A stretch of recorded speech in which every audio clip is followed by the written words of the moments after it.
Hello, আসসালামু আলাইকুম। বাদশা মিয়ার নাতি পেজ থেকে আনাদার ব্লগটি হচ্ছে একটি মসজিদ নিয়ে। বলতে পারেন মসজিদটা কোথায়? দেখেন তো চিনতে পারেন কি না। হয়তো আপনাদের না চেনাও হতে পারে, কারণ মসজিদটি হলো রাজশাহী চাপাই থেকে প্রায় 10 কিলো ভিতরে বর্ডার এরিয়া। মসজিদটির নাম হচ্ছে সোনাচাঁদ মসজিদ। এই দেখেন। তো আমার চাপাইতে একটা কাজ ছিল, তো সেখানে আসার পর জানতে বললাম এখানে এমন একটা মসজিদ আছে।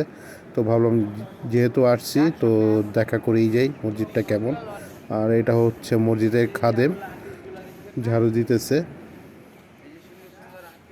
দেখেন মসজিদটা কি পরিমাণ কারুকাজ করা, আপনারা না দেখলে অবশ্যই বিশ্বাস করতে পারবেন না যে এত আগের মসজিদ এখনও তার কারুকাজ এখনও অক্ষত আছে। ঠিক আছে। আর মসজিদের প্রাচীরগুলো খুবই মোটা মোটা ছিল। আগের দিনে যা হয় আর কি, কাজে কোনো গাফলতি থাকে না। আমরা খাদেমের পারমিশন নিয়ে মসজিদের ভিতরে ঢুকতেছি, ভিডিও করতে পারবো কি না সেটাও পারমিশন নিচ্ছি। এই দেখেন ভিতরের অবস্থাটা দেখেন। এখন শীতের দিন ছিল, কিন্তু তারপর এখানে গরমে নাকি ফ্যান না চালালেও হয়, ভিতরে ঠান্ডাই থাকে, শীতলই থাকে। তার কারণ আপনারা অবশ্যই বুঝতে পারতেছেন যে প্রাচীরগুলো খুবই মোটা, আর তার কারণে ভিতরে গরম আবহাওয়াটা পাওয়া যায় না, শীতলই থাকে। এটা হলো মসজিদের ইমাম সাহেব এখানে নামাজ পড়ায়। আপনাদের পুরো ভিতরটা আমরা ঘুরিয়ে দেখার চেষ্টা করব। আপনারা অবশ্যই দেখতে পারতেছেন। দেখেন উপরে অনেক আস্তর পড়ে গেছে, অনেক আগে মসজিদ। উপরেও কারুকাজ করা ছিল, আস্তর পড়ার কারণে অনেকটা বোঝা যাচ্ছে না, কিন্তু স্বচক্ষে যখন দেখবেন তো তখন অবশ্যই বুঝতে পারবেন যে ভিতরটা সম্পূর্ণ কারুকাজ করা, একদম নিখুঁত কাজ। দেখেন এখনো কারুকাজ আছে। আমি নিজেই হতবাক হয়ে গেছি যে এত এত আগের প্রাচীর মসজিদ এখনও সুরক্ষিত আছে। এখনও এখানে 5 ওয়াক্তে নামাজ হয়, সবাই আসা যাওয়া করে। আর এই দেখেন এই স্থানটা হলো খাদেমের থেকে জানতে পারলাম এটা হলো বিচার, এখানে সালিশি হইতো, এখানে বসে নাকি সালিশি হইতো। উপরে বসতো যে নাকি মেন ছিল, আর নিচে বসে থাকতো যাদের বিচার বা সালিশি যারা দিত তারা নিচে থাকতো, আর উপরে বসে সালিশি করা হইতো। তো আমরা উপরটাও দেখাবো আপনাদের একটু পরে। ওইখানে একটা জানালা আছে, সিঁড়ি আছে পাশে, সে সিঁড়ি দিয়ে উঠে আপনাদেরকে উপরটাও দেখাবো উপরে কী অবস্থা।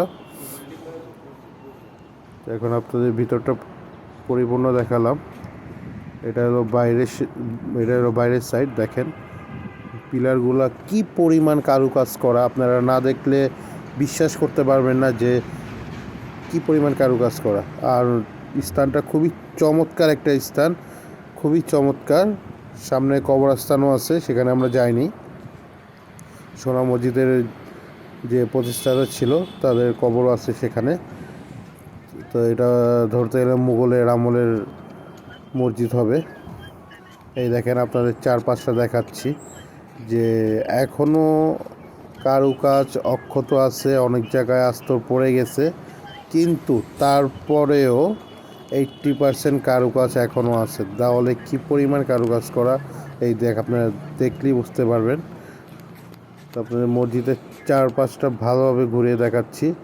আপনারা অবশ্যই আসবেন, যদি আসেন তাহলে আপনারা এই এই জিনিসগুলো আপনারা উপভোগ করতে পারবেন, এবং আপনাদের অবশ্যই ভিতরে ফিল হবে যে না আপনারা খুব একটা ভালো একটা স্থানে আসছেন। আর বর্ডার এরিয়া, আপনারা বর্ডারেও ঘুরতে পারবেন। তো সব কিছু মিলে খুব চমৎকার একটা পরিবেশ। এই দেখেন এই সেই সিঁড়ি, এই সিঁড়ি দিয়ে উপরে ওই জানালা দিয়ে মানে দেখানো হবে যে ওইখানে সালিশি হইতো, ওইটার উপর কীভাবে বসতো, এইগুলো আপনাদেরকে আমরা দেখাবো। আগে আপনাদের ভিতরটা দেখাইছি, বাহিরটা দেখাইলাম, এখন আপনাদের ভিতরে জানালার ভিতরে কি দেখা যায় সেটা দেখাবো। এই দেখেন আমি এখানে দাঁড়া রয়েছি, আর আমার বন্ধু সৌরভ সে ভিডিওটা করছে। তো এই দেখেন এই যে উপরের অংশ, এইখান থেকেই সেই সালিশি করা হইতো।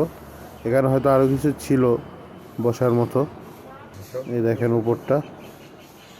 এটা এখন সম্পূর্ণ লাগিয়ে দেওয়া হয়েছে যাতে ভিতরে না প্রবেশ করা যায়। আগে এখান থেকে প্রবেশ হতো উপরে বসার জন্য। বাইরে সিঁড়ি আছে। তো আপনারা অবশ্যই আসবেন, চাপাই থেকে মাত্র 10 কিলো দূরে। এখানে বর্ডার এরিয়াও আছে, অবশ্যই আপনারা আসবেন। এই আমার বন্ধু